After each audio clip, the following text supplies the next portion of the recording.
বেগুন পোড়া তো অনেকেই খেয়েছো, কিন্তু এইভাবে ভাজা বেগুনের ভর্তা কজন খেয়েছো? তো চলো আজকে তৈরি করব ভাজা বেগুনের ভর্তা।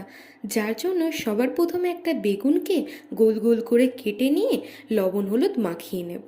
তারপর একটা কড়াতে দিয়ে দেব সর্ষের তেল, দিয়ে দেব বেগুনগুলোকে এপিট ওপিট ভালোভাবে ভেজে নেব। ও হ্যাঁ, সঙ্গে না একটা টমেটোও ভেজে নেব।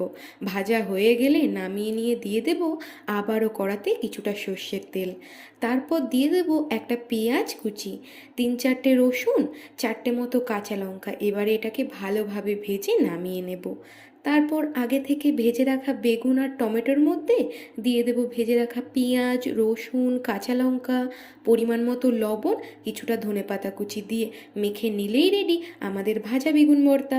তোমরা কিন্তু একবার প্লিজ গরম ভাতের সাথে ট্রাই করে দেখো, আশা করি ভালো লাগবে। তো টাটা।